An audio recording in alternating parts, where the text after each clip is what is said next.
čia praeiti.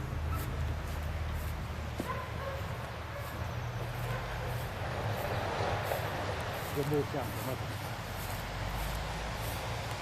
Po medžius, pas jaunus medelius, jie išnyks visi dabar. Reiškia taip, vanduo taigi pradėjo kilti. O kada tai įvyko? Prieš mėnesį laiką. Aš važiavau pas seniūną, tas dar ieškojo, paskui nuvažiavau. Tai papasakokit, pradėjo kilti vanduo ir jisai nešvarus? Nešvarus pasidarė iš karto. Iš karto nešvarus. Pradėjo eiti nuo plento pusės čia, kaip sakasi. Ir bet aš vienybę išleido vandenį šitą prieš švarų. Taip man tokia nuomonė. Ir pažiūrėjau po instanciją visas, paskui važiavau pas, reiškia, savivaldybės ūkio vedėją. Tai vandentys daręs lendė, vandenį nuleido, apurva visas lyka vis tiek. O čia švarus, iš kur šitas upelis teka? A, čia šaltinių yra. Čia tai nesvarbu. Vaizdelis čia nekoks. Kaip smirda, matot.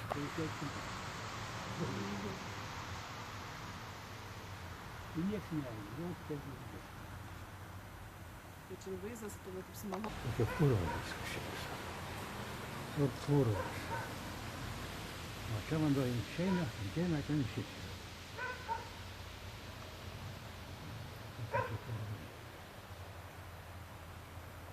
Karosai. Auga, visą karosai buvo.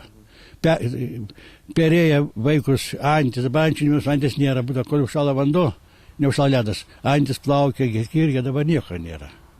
Viskas išmirė.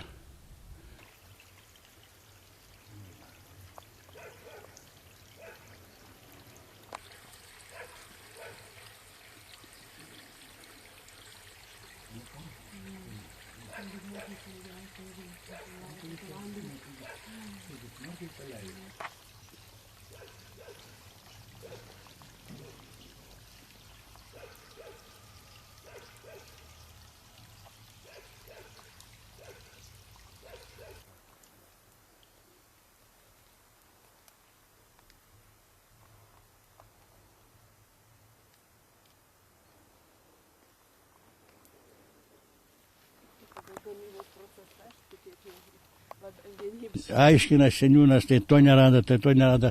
Paskui nuvažiavo savivaldybėn, tada vedėjas, ūkio vedėjas sutvarkė viską. Dar ten slendė gale ir nuleido vandenį. O dabar šitas vanduo ir nešvarus, ar jisai valo? Nieks nevalo jo. Taip jis stovi visas vanduo nešvarus. Tai jis kažkiek teka dabar? Ne, uždarė vėl slendę.